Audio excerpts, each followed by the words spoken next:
ओम नमो भगवते वासुदेवाय।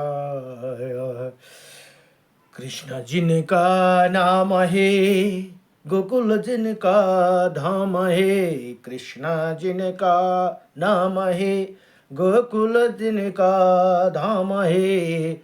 ऐसे श्री भगवान को बारंबार प्रणाम है।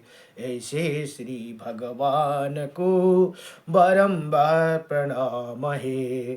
कृष्ण जिनका नाम है, यशोदा जिनका मैया है, नंदा जी जिनका बाबा है। ऐसे श्री भगवान को, ऐसे श्री गोपाल को बारंबार प्रणाम है। ऐसे श्री गोपाल को बारंबार प्रणाम है। कृष्ण जिनका नाम है, लूट लूट दधी मखान खायो, ग्वाल बाल संग धेनु चरायो। लूट लूट दधी मखान खायो, ग्वाल बाल संग धेनु चरायो। कृष्ण जिनका नाम है, गोकुल जिनका धाम है। कृष्ण जिनका नाम है, गोकुल जिनका धाम है। ऐसे श्री भगवान को बारंबार प्रणाम है। ऐसे श्री भगवान को बारंबार प्रणाम है। द्रुपद सुता की लाज बचायो, गजेंद्र गज को फंद छुड़ायो। द्रुपद सुता की लाज बचायो, गजेंद्र गज को फंद छुड़ायो। इस कृपा निधान को बारंबार प्रणाम है। ऐसे कृपा निधान को बारंबार प्रणाम है। श्री कृष्ण जिनका नाम है, गोकुल जिनका धाम है। ऐसे श्री भगवान को बारंबार प्रणाम है। इस श्री भगवान को बारंबार प्रणाम है। ओम नमो भगवते वासुदेवाय नमः। ओम नमो भगवते वासुदेवाय। र यी ब्रह्माण्ड पुराणको अघि फेरि यो चाहिँ अध्याय अलिक लामो भएकोले गर्दा अघि 1 देखि 142 सम्म भयो। अब 143 देखि फेरि यहाँ भन्नुहुन्छ, लेकर उसी धर्म विजय राजा ने अश्व को विचरण करने के लिए छोड़ दिया। अश्व को घुमाने का उद्देश्य होता है कि जहाँ जहाँ अश्व जाते हैं वहाँ अपने राज्य कायम करना तथा जो राजा अश्व को रोका उसे पराजित करना भनेर यहाँ बताउनुहुन्छ। अश्वमेध यज्ञको कारण यही अरे।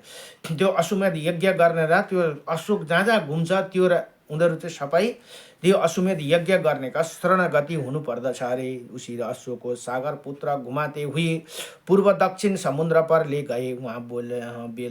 वहाँ बेला के समीप उसी अश्व को चुरा लिया गया और भूमि में प्रवेश कर दिया, अर्थात भूमि में छिपा दिया भनेर यहाँ बताउनुहुन्छ। उसी स्थान को राजा सागर ने अपने पुत्र द्वारा खुदवाया। अब यो कथा अस्ति गइसके। राजा सागरका 60,000 पुत्र त्यो सबै उसको वंश अथवा भागीरथीले गङ्गालाई ल्याइन्। भागीरथी राजा फेरि त्यो यो इच्छु कुवा वंशका हन् यिनीहरू। त्यही भएर यो फेरि कथा दोहोरिँदैछ है यहाँ। अब यसरी बुझ्नु पर्दछ हामीले। यहाँ भन्नुहुन्छ उसी खुदवाया भनेको त्यो अश्व लगेर इन्द्रले कपिल मुनिको आश्रममा राखिदिनु भएको थियो, तर उनीहरूले सबै पृथ्वीलाई खुदाए भनेर यहाँ भन्नुहुन्छ। यहाँ भन्दा खुदवाया भनेको पृथ्वीलाई खनाए। उसके बाद वहाँ खंड होते हुए उसी महासमुद्र के उन आदि पुरुष विष्णु के अवतार प्रजापति कपिल देव को, जो कि साक्षात कपिल के रूप में विष्णु ही थे, त्यहाँ साक्षात भगवान विष्णु को अवतार मानिन्छ कपिल भगवानलाई। हंस नारायण प्रभु कपिल मुनि को देखा भनेर यहाँ ती पृथ्वी खन्दै खन्दै खन्दै जाँदा कपिल मुनि तपस्या गरेर बस्नुभएको रहेछ अरे। उनके नेत्र को तेज के प्रताप सागर के वो समस्त पुत्र को भस्म हो गया। उनमें केवल 4 पुत्र ही शेष रहे गए। वो 4 पुत्र थे, बहिष्केतु, सुकेतु, धर्मरथ और सुर पंचजन्य भनेर यहाँ बताउनु, जो कि चारों सागर के वंश को आगे बढ़ाने वाले थे। यिनै पुत्रले सागर का वंश का अगाडि बढाए। उसके बाद भगवान नारायण हरि ने उन्हें वर प्रदान किए, जो वर थे कि पहला उन्हें अपने वंश का अक्षयत्व कभी नाश न होने तथा दूसरे 100 अश्वमेध यज्ञ का फल प्रदान किया। उन विभु ने सागर पुत्रों भनेको सागर का नाती को नित्य स्वर्ग में वास का वर दिया। उसके बाद नदियों के स्वामी समुद्र ने अश्व को लाकर सागर को दिया और उनकी ही वंदना की ही। सागर पुत्रों ने अपने उसी कर्म से सागर की उपाधि प्राप्त की, जिसके सागर समुद्र से उन्हें स्वयं प्रदान किया। उसके बाद समुद्र से उसी अश्वमेध यज्ञ को अश्व को प्राप्त करके राजा सागर ने 100 अश्वमेध यज्ञों को पुनः पूरा किया भनेको फेरि पनि उनले पूरा गरे रे। उनी भगवान कपिल मुनि के क्रोध से 60,000 पुत्र भस्म कर दिए गए। उन महात्माओं के नारायण तेज प्रवेश कर गया। उन्हीं विष्णु के अवतार साक्षात विष्णु ने ही उन्हें भस्म किया था, इसीलिए विष्णु को तेज उन्हें सागर पुत्रों में समा गया था। सागर के 60,000 के पुत्र थे, ये तो हमने सुना है।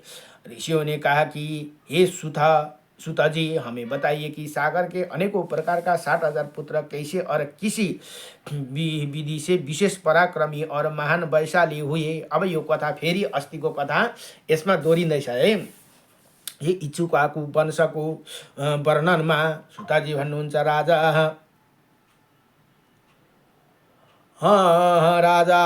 राजा सागर ने तप से निष्पाप 2 पत्नियां और प्रताप प्राप्त किया था। अर्थात उसकी 2 पत्नियां थी राजा सागर को है। जो बड़ी पत्नी का नाम केसनी था और विदर्भ राजा की पुत्री थी, तथा जो छोटी पत्नी थी वो राजा अरिष्ट नेमि की पुत्र परम धर्मणी थी, जिसके समान पृथ्वी पर अन्य कोई सुंदरी नहीं थी।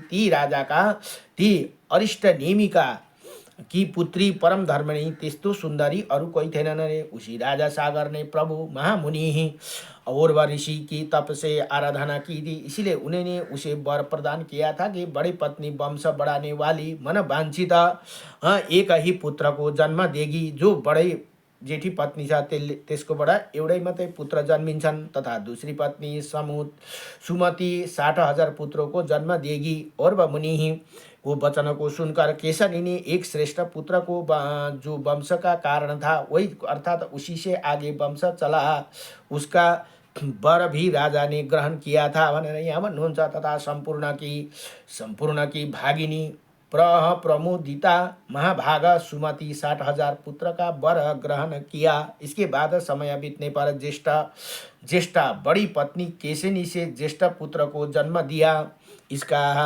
इस प्रकार उसका नाम असमंजस प्रसिद्ध हुआ, तथा सागर पुत्र को काकुस्थ भी कहा गया है। उधर यशस्विनी सुमति ने भी गर्भ को लोथडा घडाकर को जन्म दिया भनेको एउटा डल्लो जन्म दिन अरे अनि जन्म दिया। तथा उसी तंबू जरा के मध्यम से 60,000 पुत्र निकले तथा फिर उन गर्भ को घृणतपूर्वक घड़ों में रख दिया गया भनेर यहाँ भन्नुहुन्छ।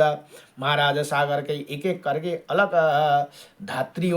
धावों के पुत्र पोषण करने के लिए दिए गए। उसके बाद 9 महीने के आसानी से सभी पुत्र सम्यक प्रकार से उठ खड़े हुए। वो सभी महाभाग्यशाली पुत्र राजा सागर की प्रीति को बढ़ाने वाले थे। राजा उसी सब पर बहुत अधिक प्यार करते थे। बड़े समय के बाद उन्होंने सम्यक प्रकार से यौवन को प्राप्त किया, तथा ज्येष्ठ पत्नी केसनी का जो अन्य सागर का पुत्र था उसका नाम असमंजस था। जैसे मछली के पेट से एक जार के अंतर्गत असंख्य अंडा होते हैं, उसी प्रकार का कुछ असंख्य सूक्ष्म शरीर का पुंज रहा होगा, ये संभव है कि इस पर संदेह नहीं किया जा सकता। जिस प्रकार तेल में डूबा हुआ आम अथवा कोई फल का अचार सड़ता नहीं, उसी तरह उस समय घी के घड़े में रखकर उनके पोषण की व्यवस्था रही होगी भनेर त्यो जुन सागरहरूका 60,000 पुत्र जन्मेका थिए नि त्यो कथा यहाँ भन्दैछन्। जो अश्व अवश्य वैज्ञानिक पद्धति है भनेर यहाँ बताउनुहुन्छ।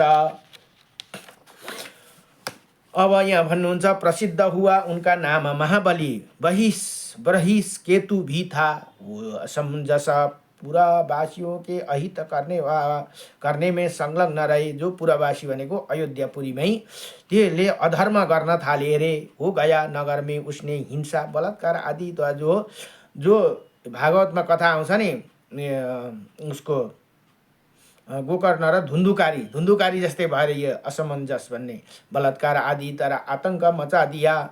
इसीलिए पिता ने उसे नगर से निकाला दिया था। बाद में उसे असमंजस का पुत्र अंशुमान बहुत पराक्रमी हुआ। उस अंशुमान के पुत्र महाराजा दिलीप हुए। ऐसे सुना जाता है कि दिलीप ने तेजस्वी वीर भागीरथी पुत्र भागीरथी हुए। जो विमानों में से शोभित श्रेष्ठ नदी गंगा को स्वर्ग से यहाँ लाए। वही गंगा इंद्र के द्वारा उनकी पुत्री के रूप में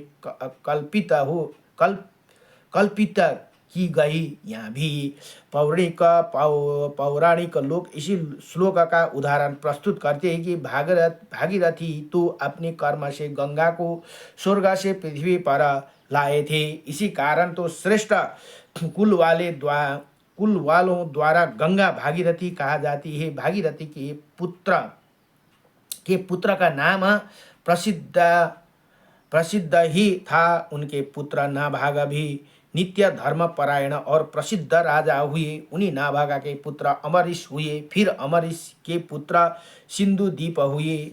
फिर प्राचीन काल में प्राचीन वंश में जो जानने वाले ये गाते हुए सुने जाते हैं कि नाभागा और अमरीश की भुजाओं से परिपालित पृथ्वी बहुत अधिक तापत्रय रहित थी। अर्थात उन्हें राज्य में प्रजा को आध्यात्मिक आदि भौतिक और आदि दैविक और आदि भौतिक किसी तरह का दुख नहीं था। यो तीनै कुराबाट पृथ्वीलाई दुख थिएन। जस्तो राम भगवान का राज्य थियो त्यो टाइममा त्यस्तै थिए अरे। इसी उसके बाद अमरीश के पुत्र सिंधुदीप के पुत्र आयुत हुए।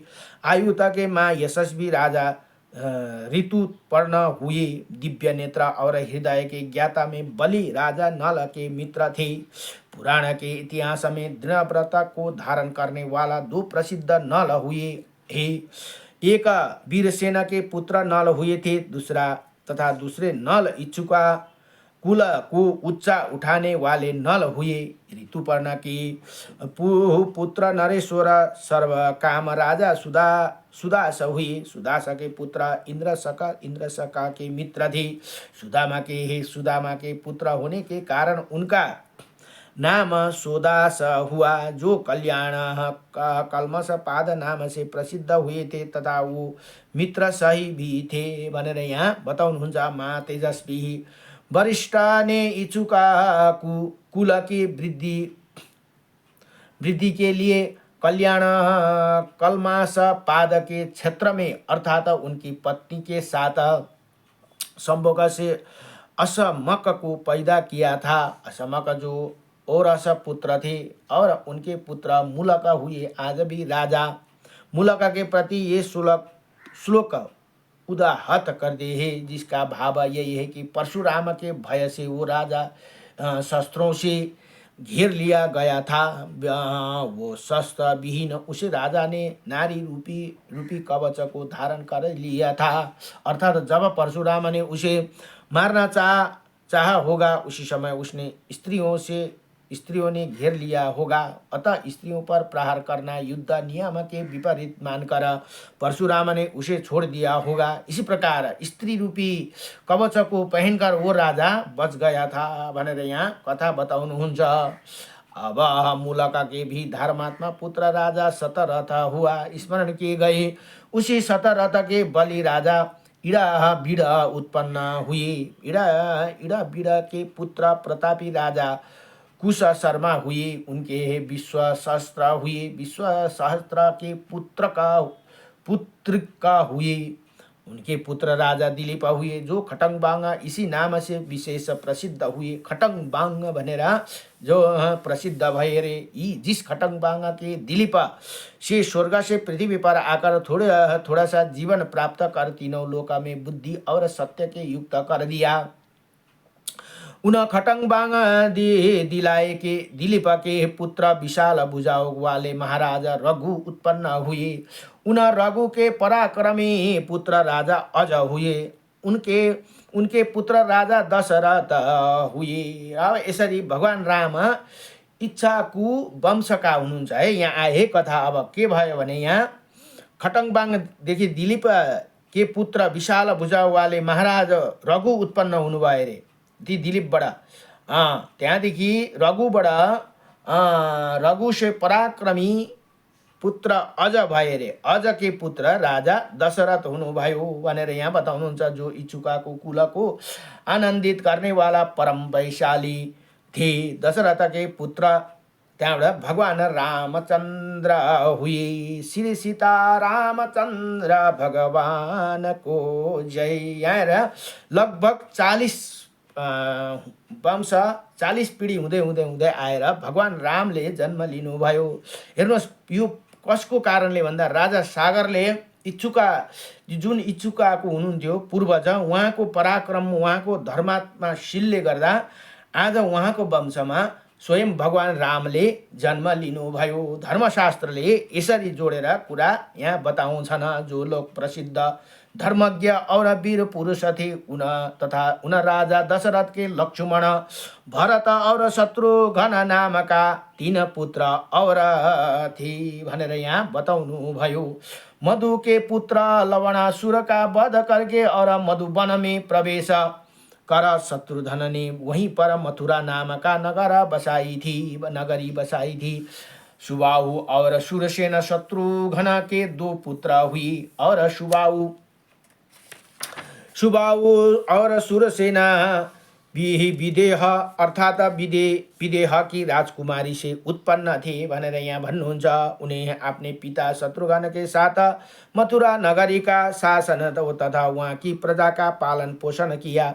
लक्ष्मण के अंगद और चंद्रकेतु 2 पुत्र हुए थे। उन दोनों की राज्य हिमालय पर्वत के सीमावर्ती प्रांतों में फैला हुआ था। लक्ष्मण के बड़े पुत्र अंगद की, यहाँ से लक्ष्मण के बड़े पुत्र का नाम अंगद की राजधानी कारपथ देश की अंगदिया नाम से प्रसिद्ध पुरी थी तथा चंद्रकेतु की चंद्रवक्त्रा नाम का बहुत अधिक शोभामय पुरी थी। भरत के पुत्र तक्ष और पुष्कल दोनों बड़े वीर थे। उन्हें दोनों महाबलशालियों की राजधानी गांधार नाम का सिद्ध देशों में थी भनेर यहाँ बताउनुहुन्छ। राजा तक्षक की समस्त दिशाओं में विख्यात नगरी तक्षशिला थी तथा वीर पुष्कर की भी विख्यात नगरी पुष्करावती थी भनेर यहाँ बताउनुहुन्छ।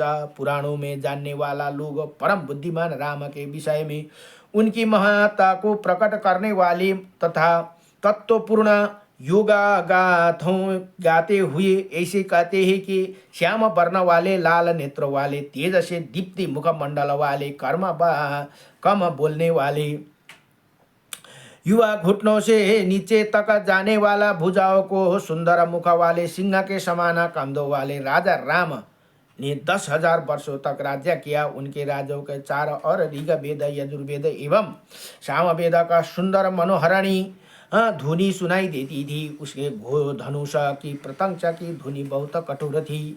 अब उनके राष्ट्र के भी किसी प्रकार का कष्ट नहीं था। लोगों ने खूब दान करते थे, खूब खाओ पियो और धूम मची थी। उन राम ने वनवास में रहकर देवों का एक परम आवश्यक कार्य सिद्धि किया था। उन्हें मनुज शिरोमणि महायशस्वी राम ने पुलत्स्य मुनि के वंश में उत्पन्न होने वाली पापी रावण का संहारा सीता को खोजते समय किया था। दशरथ पुत्र राम पराक्रमी सर्वगुण संपन्न अपने तेज से चमकते हुए अत्यधिक सूर्य की प्रतिभा तथा अनुकृत तुल्य तेज वाले थे भनेर यहाँ बताउनुहुन्छ। अब भन्नुहुन्छ इसी प्रकार इन्हें महाबाहु राम के लव और कुश दो विख्यात पुत्र हुए। अब उनके दसों की सुनिए। कुश का कौशल नाम का राज्य था और उनकी नगरी कुशस्थली थी। उन कुश के विंध्यान पर्वत के पास बहुत ही रम्य नगरी थी। उत्तर कौशल के महात्मा लव का राज्य था। लोक विख्यात श्रवस्ती नगरी लव की राजधानी थी। अब कुश का वंश को सुनिए। अब हेर्नुहोस् है, राम वंश का कुराहरू यहाँ बडो दिव्यसँगले आउँदैछन्। अब यहाँ भन्नुहुन्छ उसका वंश का सुनिए। कुश का पुत्र धर्मात्मा अतिथि सप्रिया अतिथि हुए। अतिथि के भी विख्यात निषद नाम के राजा हुए। ये कुश पुत्र अतिथि के पुत्र थे। निषद के पुत्र नल तथा नल के पुत्र नभा हुए और तथा नाभा के पुत्र पुंडरिक हुए। पुंडरिका के क्षेम धनुआ हुए। ऐसे स्मरण किया गया है। ये सब राम वंश का ही कथा यहाँ आउँदैछन्। उसके क्षेम धनुआ के पुत्र राजा देवानिक हुए। फिर देवानिक के पुत्र अहिनगु नाम के राजा हुए भनेर यहाँ बताउनुहुन्छ। अनि अहिनगु के उत्तराधिकारी महान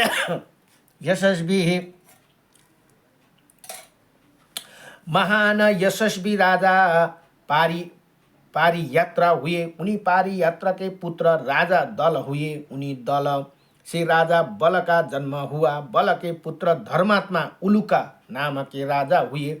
फिर उलुका के पुत्र ब्रजनाभ हुए। उनके पुत्र संखण हुए। संखण के विद्वान पुत्र व्युतिश्रवा सुने गए हैं और व्युसित श्रवा के पुत्र भी राजा विश्वासह हुए। विश्वासह के पुत्र राजा हिरण्यनाभ कौशल हुए। उनके सबसे बड़े पुत्र है जो प्राचीन सामवेद के गीतों को पुंसिज के शिष्यों थे ऐसे स्मरण किया जाता है। इन्होंने 105 संहिताओं का अध्ययन किया था। उन हिरण्यनाभ से ही बुद्धिमान यज्ञवल्क्य ने योग की शिक्षा प्राप्त की भनेर यहाँ बताउनुहुन्छ।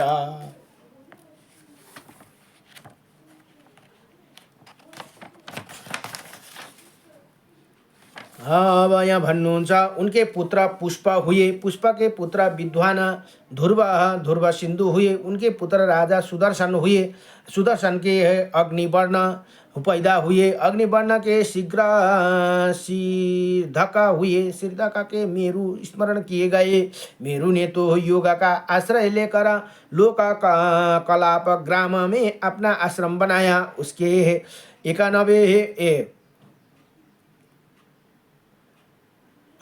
19वें युग में क्षत्रिय प्रवक्तक प्रभु हुए। प्रभु मेरु के पुत्र थे। उनके पुत्र सुसंधि हुए। सुसंधि के पुत्र मरस हुए जिनका नाम सहसवान था। ससवान के पुत्र राजा विश्वातुबान हुए। उसके बाद उस विश्वश्रुतवान के पुत्र राजा बृहदल हुए। इसी प्रकार ये इच्छुकु वंश के उत्तराधिकारी राजा सैकड़ों कहे गए हैं। जो ये वर्णन किए गए हैं। ये वंश को प्रधान राजाओं का नाम है। अदिति के पुत्र विश्ववान सूर्य की इसी सृष्टि विवरण को जो भली भांति पढ़ता है वह संतान वाला होते हैं तथा वैवस्वत मनु के सान्निध्य को प्राप्त करता है। प्रजाओं को पुष्टि देने वाला, श्राद्धों में पूजनीय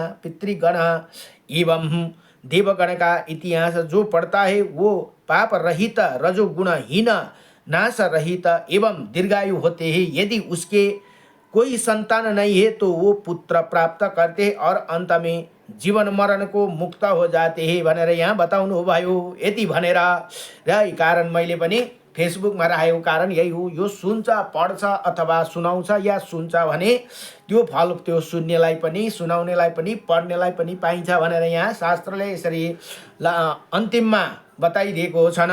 इसी प्रकार श्री ब्रह्माण्ड महापुराणको वायु प्रोत मध्य भाग उपदघात पादको 63 अध्यायम इच्छाकु वंश वर्णन अध्यायम 63 अध्यायम संपूर्ण भयो। नमो भगवते वासुदेवाय श्री नमो भगवते वासुदेवाय हरे परमात्मने नमः। प्रणत क्लेशनाशाय गोविंदाय नमो नमः। सच्चिदानंद रूपाय विश्वोत्पत्ति हेतवे त्रपत्राय विनाशाय श्रीकृष्णाय वयं नमः। अब यहाँ भोलिको प्रसङ्गमा छ। भोलि अध्याय 64 मा अब नेमी शाह नेमी वंशका वर्णन भने भोलि अर्को नेमी राजाका वर्णनका वंशका वर्णन छ। आज इच्छुकुका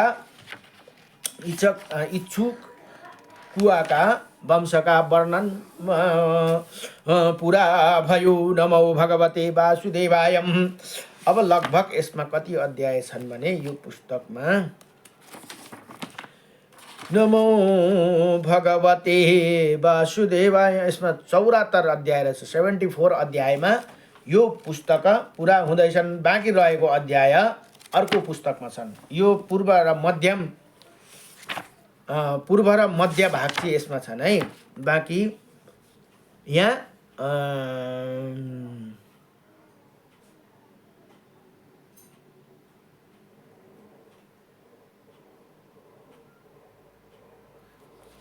चौरात्तर अध्याय सम्बन्ध छ। अब अझै अलिअलि छन्। अब भोलिको पनि अति महत्त्वपूर्ण छ है कथा। यो श्री ब्रह्माण्ड महापुराण हो यो ग्रन्थ चाहिँ। यसमा बडो दिव्य कथा यस्तै यस्तै कथाहरू छन्। हाम्रो शास्त्रहरूले बडो दिव्य कुराहरू हामीलाई बताइदिएका छन्। त्यही कारण हामीले शास्त्रलाई विश्वास गर्नुपर्दछ। यो श्री ब्रह्माण्ड महापुराण हो। अध्ययन यो अहिले अध्ययन गर्दै गरेको दर्शन गर्न सबैले।